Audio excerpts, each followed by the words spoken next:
Hello everyone, I'm Paul Watson, I'm Operations Director here at TPE, and I'm going to talk to you about an event I've just taken place in climbing Mount Kilimanjaro for the Railway Children charity.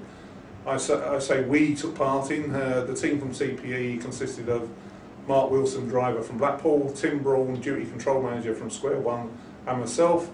Kilimanjaro is known as the roof of Africa. It sits at 19,638 feet. It's actually an active but dormant volcano, and it is the highest freestanding mountain in the world. Although it is a volcano, and if you see a picture of Kilimanjaro, it looks a typical volcano. It looks lots like an inverted cone. There are lots of valleys on the side of the mountain, so you do go up a series of ridges, down valleys, and back up ridges again to camp. In differing terrain, near the bottom it's rainforest. It's open savanna. As you get higher it becomes more volcanic, rocky and dusty.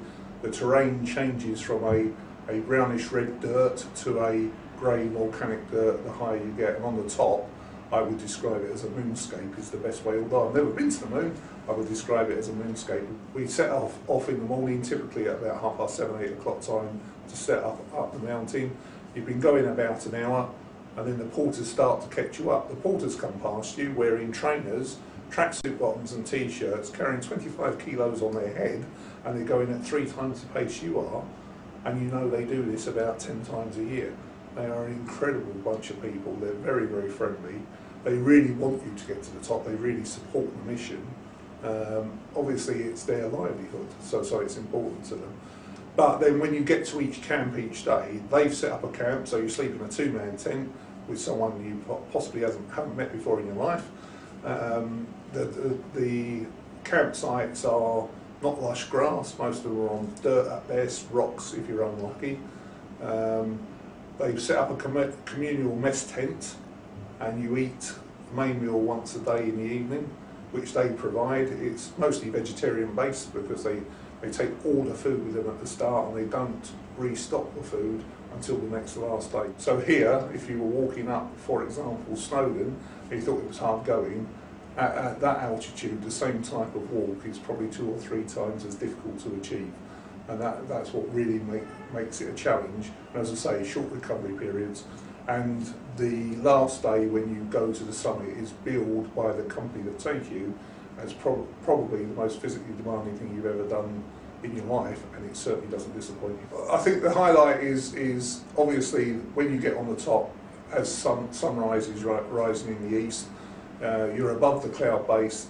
The sky goes from very black to very blue very quickly, with no clouds whatsoever. You invested a lot of time and energy into this because although I joined the challenge late as a replacement for someone who was injured, I still invested 6 months of training into this in advance. Most people were done nearly a year. You keep yourself going for 6 days going up the mountain. On the last day, it's physically the hardest day. You leave at midnight, you walk in the dark for 6.5 hours, along with other people that are doing the same thing, probably 200 on summit day. You're really worn out when you get to the top.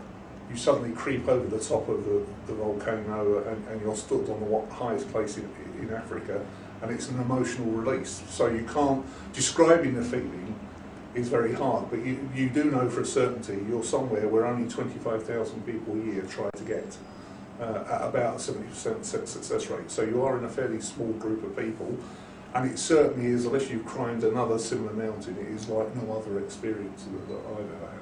The benefit of this trip of being involved with the Railway Children is that you get the opportunity to visit a project that they support.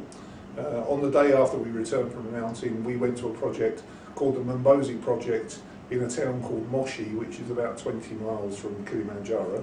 In this centre, they support street children and attempt to bring them back to their families if that's possible. If it's a abuse situation in the home, then they try to bring them back to a community with funding that helps them settle into a community.